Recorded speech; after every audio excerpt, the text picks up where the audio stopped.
Shiny Pokemon are some of the most sought after things in all of Pokemon. In Pokemon Sun and Moon, this is no different, as the odds of finding a shiny are 1 in every 4,096 encounters. This means that shinies are extremely hard to come by, and in this video, I'm going to be trying to beat Pokemon Sun and Moon with a full team of them. On top of that, because you guys love to watch me suffer, in this video, I'm also going to be adding on the hardcore Nuzlocke rules to make this run that much more difficult. With all that being said, this video took me over 150 hours to make, so if you could please leave a like and subscribe, I would really appreciate it. Also, while you're down there, leave a comment down below and let me know what your favorite shiny is. Now, with all that out of the way, I'm ready to get into the run, so I name myself Zango and start my journey through Pokemon Moon. The first thing I do after getting rudely woken up by my Meowth is go outside and meet up with Professor Kukui. He then immediately sends me to go get dressed for my journey, and I just put on a hat and a backpack, but he actually really likes the hat though. He says it's styling. That being said, after leaving my house, the new Drip King, I'm ready to start my first shiny hunt. This first shiny hunt has a really good chance of being one of the hardest in the entire game. To actually get to the scene where I'm able to pick my starter, I've got to go through this full minute-long cutscene. That means I'm getting about 1 encounter every minute and about 60 encounters every hour, and my estimated time to get a shiny is about 69 hours. Not only is that the funny number, but it's also a really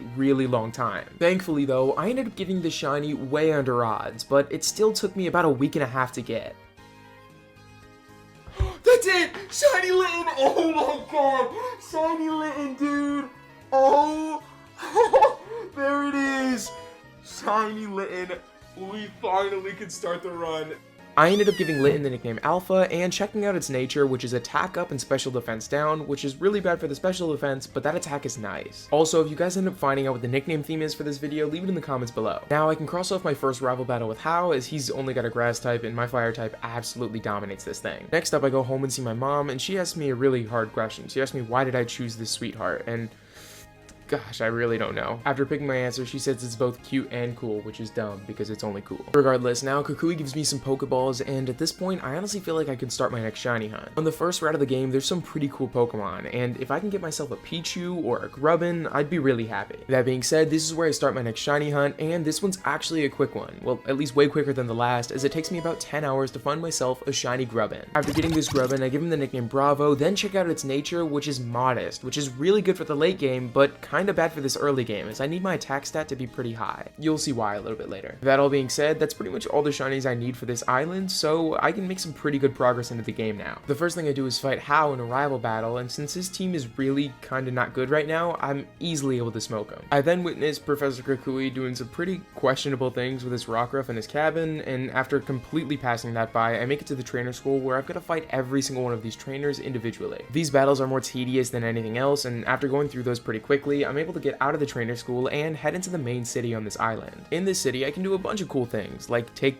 pictures of this palm tree and go shopping for clothes. Yeah, not really much. But still, this place does have one of my first really difficult battles, and that's against Captain Lima. So I just looked it up, and it's apparently E Lima, and it's also a guy, so oh, I gotta write that down. He leads with his Young Goose as I lead with Bravo, and the only thing I do with Bravo is spam Mud Slap. The reason I did this was to lower Young Goose's accuracy so I can bring in Litten and get off a few free workups. This strategy actually ends up working out pretty well, as I was able to get off 3 workups before taking out Young Goose with an Ember. This all leads into the last Pokemon, Smeargle, who is a big problem for me. Unfortunately, Smeargle outspeeds me, and I can't really do anything about it, so I decide to stay in and just go for an Ember. Luckily, I survive a Water Gun at 1 HP, and I'm able to finish off Smeargle with a one-shot from Ember, but that was really close. Now, moving on into the game a little bit more, I meet up with Team Skull, and their teams are always really bad, so I apologize if I don't go over these battles that much. Regardless, I end up destroying them in the Berry Garden, and now I'm able to go towards my first trial site. I'll just move on straight to the totem here, just because, I mean, I had to go straight through these gnome skulls, and it's kind of just boring. Regardless, this one's against a Alolan Raticate, and this fight could be a little bit difficult. Raticate starts by going for a bite that takes me down to 25 remaining, as I then go for a bug bite, and it does almost half. On the next turn, he calls down a Rattata, and then they both hit me with a quick attack and bite respectively. I do heal up a little bit with an Oranberry though, and that allows me to get off another bug bite. With 14 HP remaining, Raticate's down into the red. This means all that's left is an easy switch into Alpha, which allows me to take out Raticate and finish off Rattata, which wins me my first trial. Now, Professor Kukui shows me the full power of Z moves and uses a breakneck blitz on this poor Growlithe, who didn't ask for any of this. This all leads me into going to help out Lily, who has absolutely no skill at keeping Nebby in the bag. Like, seriously, Lily, just put a leash on it or something. I've now got to get ready for another rival battle with this guy, who I'm going to start calling Alolan Hop from now on. One, because I don't like saying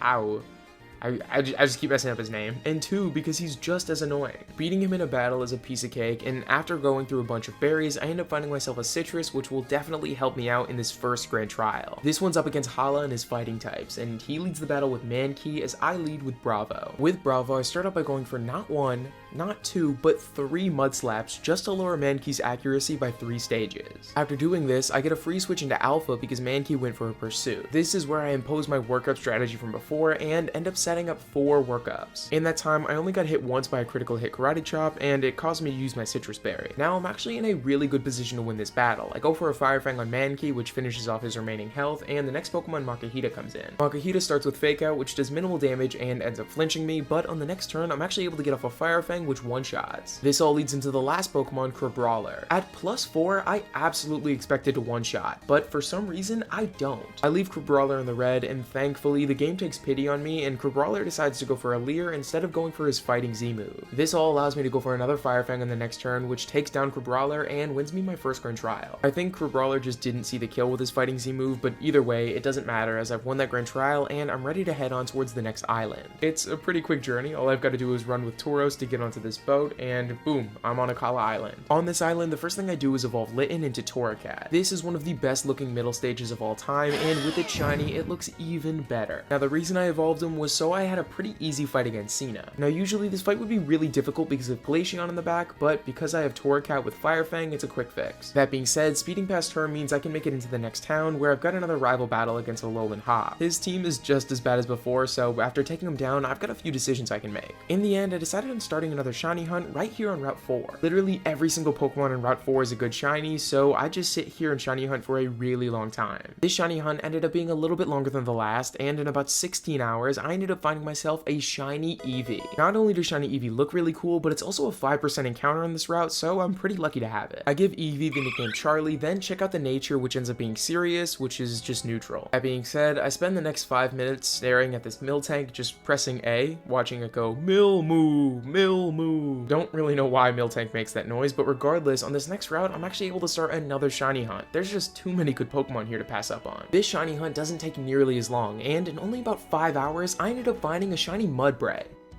There it is! Yes, there it is! Shiny Mudbray!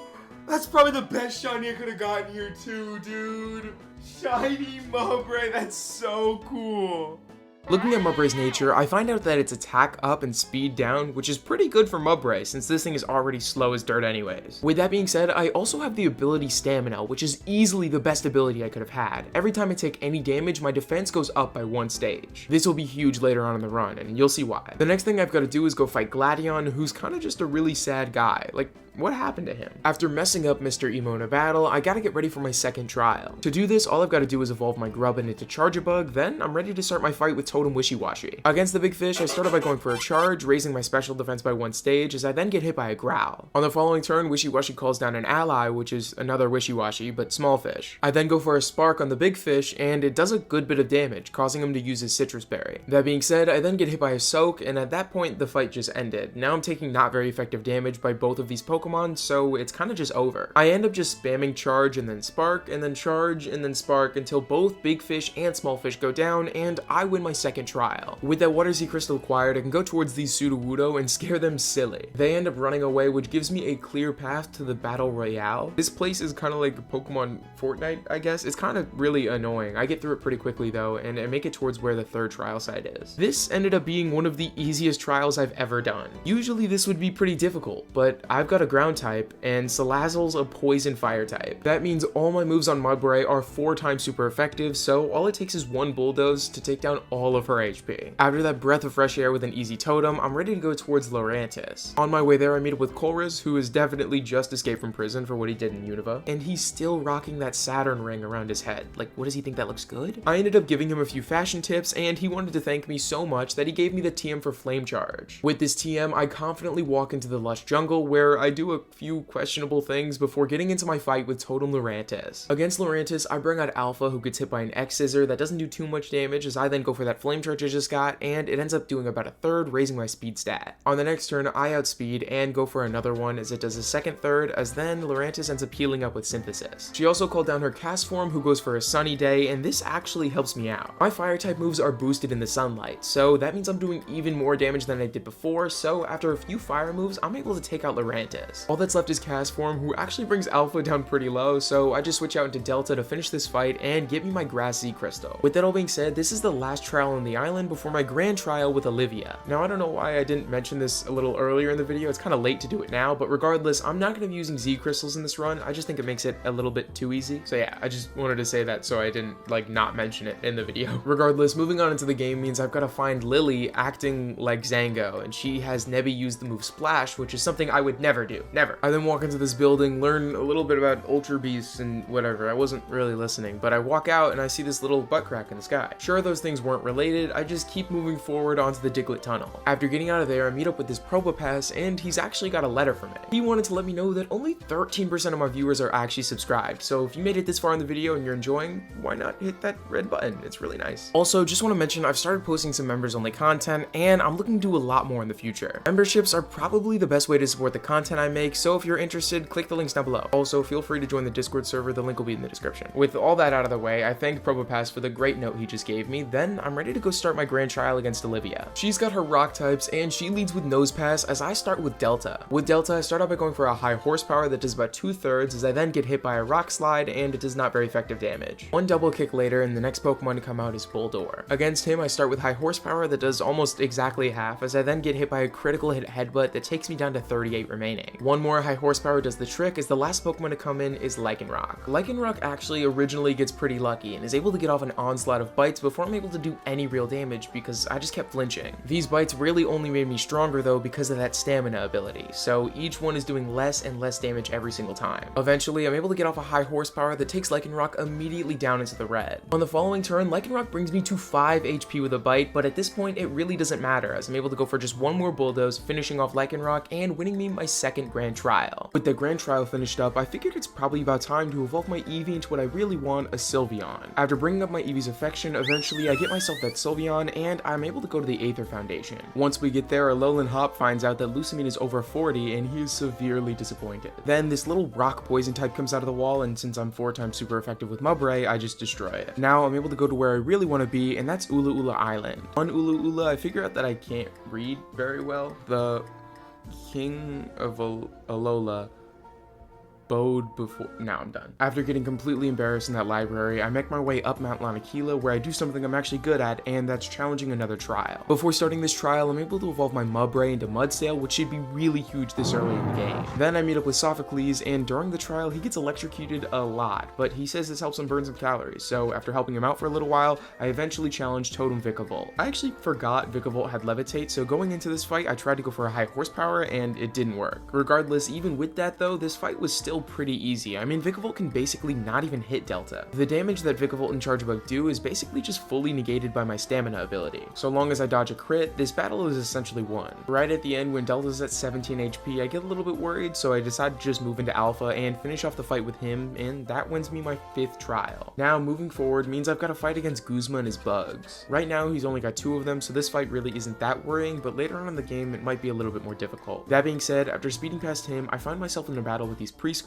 and after dominating them, I'm actually able to find out where the 6th trial site is. Before going inside the scary abandoned convenience store, I decide to get the TM for Shadow Ball, which should really help out with this one. Now, after getting spooked a few times by some ghosts, I make it into my fight against Totem Mimikyu. For this, I lead with Charlie and start out by going for a Draining Kiss to break Mimikyu's disguise. After this, Mimikyu calls down her SOS Pokemon Haunter. With Haunter in the fight, this gets a little bit more tricky, but I still decide to go for a Shadow Ball on Mimikyu as she goes for a Mimic. By the end of the turn, I only took 9 damage from a Lick from Haunter, and on the next turn, I actually end up taking huge damage from Mimikyu, getting hit by a Play Rough and getting brought down all the way to 32 by the end of the turn. Still, on that turn, I was allowed to get off a Shadow Ball, which brought Mimikyu down into the red. Now, I decided to switch into Alpha just to try to outspeed Mimikyu in the following turn, but I end up getting hit by a Play Rough, lowering my attack stat, and a Lick, which ends up paralyzing me. Now that I don't outspeed Mimikyu, I'm forced to switch out into Delta and just hope that I don't take that much damage. Delta ends up tanking a ton of hits before eventually getting off a Bulldoze, finishing off Mimikyu, and leaving leaving only Haunter remaining. For Haunter, I stay in with Delta and go for a heavy slam. This finishes her off, and that wins me the trial, and right after it, Alpha ends up evolving into an Incineroar. This is one of the coolest shinies in all of Gen 7, you can't tell me otherwise. Speaking of shinies, I've only got 4 Pokemon on my team, and we're kinda heading into the endgame. That being said, I figure I might as well start another shiny hunt soon. For this, what I decide to do is go back all the way to the first island where I can find myself these rock ruffs. Using the SOS system where Pokemon call down for help, I have a higher chance of finding a shiny. So after sitting in the grass for a really long time, eventually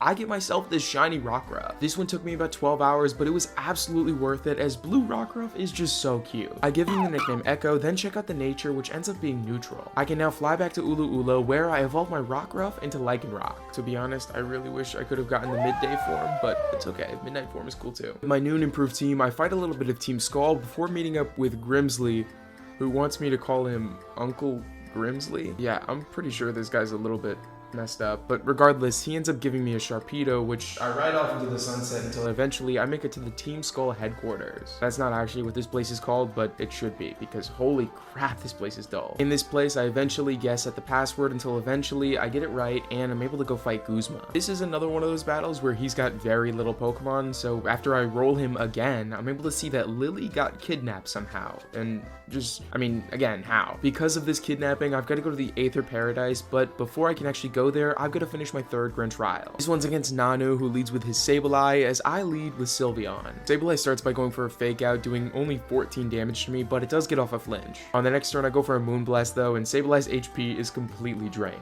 Now the next Pokemon to come in is Krokorok, who starts out by going for an Earthquake, doing actually some pretty good damage to me, but it's not enough, as I'm able to go for a Moonblast and it one-shots. Now the final Pokemon gets sent in, and that's a Lowland Persian. This thing in its really round head stands no chance against Sylveon and my Moonblast, and after only just one of them, I beat Nanu and get my 3rd Grand Trial done. With that, I can finally go to the Aether Paradise where I can start my search for Lily. I've got to go through hoops to find her, but eventually I make it all the way to Guzma. Now this fight right here is the one where him and his bugs are a little bit of an issue. Thankfully, with that extra member on the team, I'm actually pretty well equipped to deal with them. All it takes for me is a couple of switches and all his bugs go down, and I finally make it to Lily. Once I get here, I find out her mother is absolutely insane, and she wants to use the power of Nebby to basically blow up the whole world. A pretty sane plan if you ask me, but regardless, I still have to end up fighting her. This first battle I have against her is honestly pretty easy, and it just takes a few of my Pokemon to take her fully down. With all that finished up though, Lily gets a change in hairstyle, and apparently a change in character as well. This leads us both onto the final island of the game, Poni Island. On this island, I get myself a Machamp, and this muscly guy is massive. I mean, look at him in comparison to the other guy. Holy crap. Now, me and Lily go to Executor Island, where we find this flute that I pick up, and I just put it in my bag because I know how to play the flute. With all that finished up, I can go back to Poni Island, where I've got to deal with a little bit of Team Skull before making it onto Vast Poni Canyon. While I'm in this place, I use a rare candy that I found to evolve my Charjabug into Vikavolt, and now I'm actually ready to challenge the final Grand Trial. This one's against Hapu and her ground types, and she leads with Dugtrio as I lead with Vikavolt. Dugtrio starts out by going for a Sandstorm, so I end up missing my first Energy Ball. The next turn I get hit by a Sucker Punch, getting off my Energy Ball and doing a ton of damage to Dugtrio. Now I can just spam Roost until that Sandstorm subsides, and I can eventually get off another Energy Ball to finish off Dugtrio. Next up is Mudstale, and all it takes to take this thing out is just 2 Energy Balls. This thing really can't hit me because of that Levitate. The third Pokemon that comes in is Gastrodon, who's 4 times weak to Energy Balls, so as you can imagine, this thing gets wiped. And last but not least is Flygon, and for this, I simply just give a switch into Sylveon, go for a Moonblast, take this thing out, and that's my final Grand Trial. Now, before getting into my major fight against Lusamine, I've got to go through one last regular trial. This one's up against Totem Komo-o, and this guy is not only really hard to pronounce, but is really weak to Moonblast. All it takes is one 4-time super effective Moonblast to finish off Komo-o, and that wins me my last trial and moves me straight on to Lusamine. In order to get to Lusamine, I've actually got to play the flute, and because I'm so good at it, I decide to start right away. After me and Lily finish our beautiful duet, I'm able to go into Ultra Space and start my fight with Lusamine. Going into this fight, you would assume it would be harder than the last one because all of her Pokemon have their stats raised, but it's actually not. For some reason, all of her Pokemon love to spam the move Pain Split. Honestly, I have no idea why. I mean, it could be a lore thing. If you guys have any idea, please let me know because it's kind of a confusing thing. That being said though, it makes it so that I get through this fight pretty quickly. That right there is the final big thing I have to do before starting my journey towards Victory Road, or what's basically basically victory road in this game. Right when I get there, I gotta fight against Gladion, but my team is pretty good right now, so he gets swamped. After that, I move up the mountain just a little bit and find myself in the grass where I start my final shiny hunt. I haven't had a full team in this entire run, so this shiny hunt is definitely needed. This ended up being one of the quickest and most rewarding shiny hunts of the entire run, as it only took me about 4 hours to find myself a shiny Sandshrew. Nice! There we go! Shiny Sandshrew! Let's go, man! Shiny Sandshrew! Oh my gosh! Good one, last shiny right there! That's nice.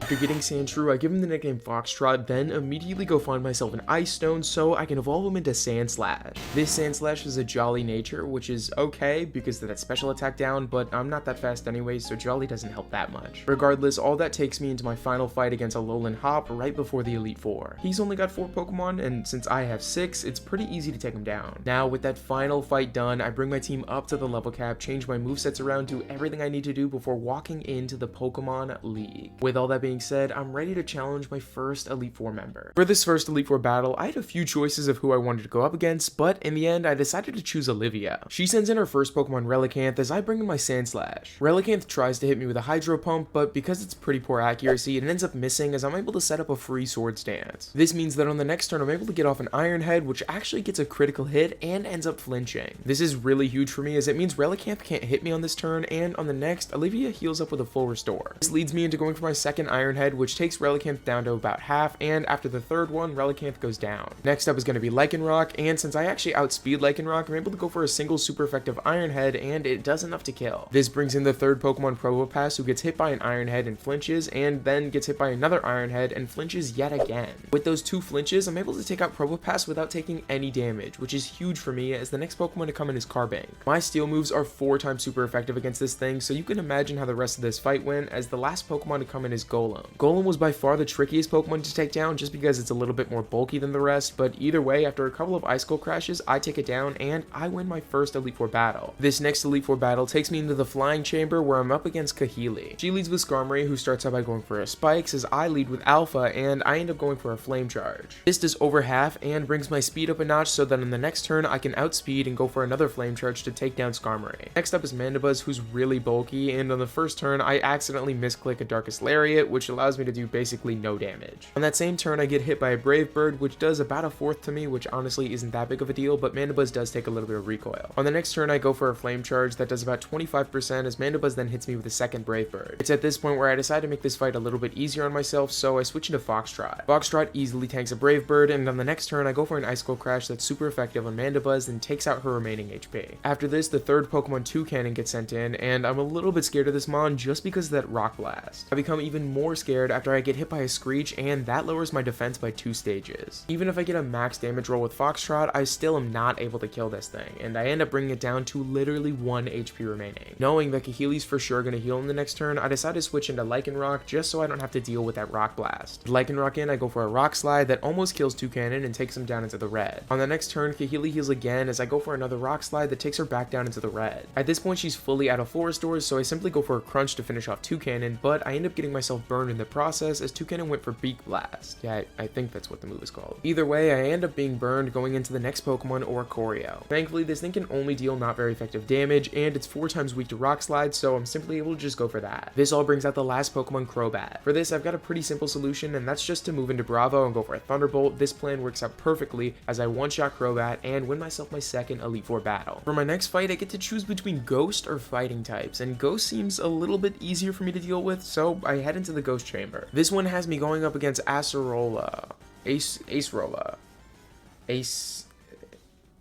I don't know her name. Regardless, she leads with Sableye as I lead with Charlie and start out by getting hit by a Fake Out, as on the next turn I get hit by a Confuse Ray, which does confuse me, but it doesn't really matter as I end up hitting a Moonblast, which takes down Sableye. On the next turn, I really don't feel like trying my Confusion luck again, so I decide to switch out into Foxtrot, who ends up avoiding a Blizzard in the switch in, and on the next turn, I get hit by a Shadow Ball that lowers my special defense and does about half. After this Shadow Ball though, I'm able to go for an Iron Head, and this is enough to take out Frostlass and bring out the next Pokemon, Palisand. Now, because I really don't feel like tanking a super effective effective earth power, I decided to just switch into Bravo, who has levitate, so he doesn't even get hit by it. This then allows me to outspeed on the next turn and go for an energy ball that actually gets a critical hit and takes down Palisand. The fourth Pokemon to get sent in is Delumise, and this Pokemon really doesn't have that many great moves against me, so all it takes is 2 Bug Buzzes to lead into the final Pokemon, Drifloon. Since Vikavolt has a super high special attack set and access to the move Thunderbolt, all it takes is a couple of them to take down Drifloon and win me my 3rd Elite Four battle. This all leads me on to one of the final 2 battles of this game against Hala. Hala starts out with his Hariyama as I lead with Charlie. With Charlie, I start out by going for a Moonblast that does over 2/3 as Hariyama then hits me with a close combat. This seals his fate as I'm then able to go for another Moonblast to take him out and lead into the next Pokemon, Crabominable. This is the ugliest Pokemon I think that exists in Pokemon, and thankfully all it takes is 1 Moonblast to take him down. The 3rd Pokemon to get sent in is Poliwrath, and for Poliwrath I start out by going for another Moonblast, and this doesn't do enough to kill, but it does a really good amount of damage. This whole thing is reciprocated by Poliwrath though, as I then get hit by a waterfall that takes me all the way down to 24 HP. Thankfully I do outspeed Poliwrath though, so I'm able to just start spamming Moonblast until Hala runs out of full restores and I can finally take him down. Now when the 4th Pokemon Primeape gets sent in, I've got to switch out because there's no way Charlie outspeeds this thing. I end up moving into Delta, who tanks a cross chop on the switch in, and because of that stamina, my defense goes up by 1 stage. On the next turn I avoid a cross chop and get off a Bulldoze that does about 2/3 and lowers Primeape's speed. I was hoping this would allow me to outspeed on the following turn, but it actually doesn't, and I end up getting nailed by another cross chop before going for a final Bulldoze to finish off Primeape. In all reality, I probably could have just one-shotted with Earthquake, but it really doesn't matter as last out is Beware. Beware definitely outspeeds me because of my horrible nature, but it really doesn't matter that much as he ends up missing a Hammer Arm. This allows me to get off a Bulldoze, and because of this Bulldoze, I'm now able to outspeed Beware. This in turn allows me to go for 2 Earthquakes, finishing off Beware's remaining HP and winning myself this battle. Now with the rest of the run behind us, I fully heal up my team and head in to fight Professor Kukui for my final battle of this run. Professor Kukui leads the fight with Lycanroc as I lead with Delta. Lycanroc starts by setting up his Stealth Rocks as I decide to go for an Earthquake, and it ends up one-shotting, but not before those Stealth Rocks get set up. Next up is a Alolan Ninetales, and I'm really scared of this Pokemon, so I switch out immediately into Foxtrot. He tanks a 4 times not very effective Blizzard on the switch in, and on the next turn, Ninetales goes for Safeguard, so I'm freely able to get off an Iron Head and finish off a Alolan Ninetales with a one-shot. Now the 3rd Pokemon to get sent in is Snorlax, and for Snorlax, I decide to switch out into Delta. Delta tanks a Heavy Slam and gets that defense increase because of stamina. Now this is pretty rare for Delta, but I actually end up outspeeding Snorlax and getting off an Earthquake, which does about half. On that same turn, I get hit by a Body Slam, bringing me up to +2 defense. Now at this point, I just start to spam Earthquake because Snorlax is way too bulky for me to take him down easily. It takes way too many Earthquakes and double kicks than I'd like to admit to take this thing down, but eventually, after Kukui uses all his full restores, I finally do, and next up is Primarina. Now for Primarina, I have absolutely 0 good switches, so what I decide to do is move into Bravo, but I forget about the Stealth Rocks and get annihilated by a Hydro Vortex. This ends up causing my first death of the run, and leads me into bringing out my next Pokemon, Foxtrot. With Sandslash, I go for an Iron Head, and it does almost half as I then get hit by a Sparkling Aria, and I expected to survive this, honestly I did, but I end up getting destroyed. With Foxtrot's death, I get a free switch into Charlie, and 2 Moonblasts later, Primarina finally goes down and leads into the next Pokemon, Magnezone. Magnezone is a really difficult Pokemon to take out here, and I really don't know how I'm going to do it, so I decided to just stay in with Charlie and figure it out. The first thing I do is go for a Light Screen just so those Flash Cannons are a little bit less effective. I then unfortunately get hit by a Thunder Wave, which just makes me a little bit slower, as now I kind of just have to spam Shadow Ball until Charlie goes down.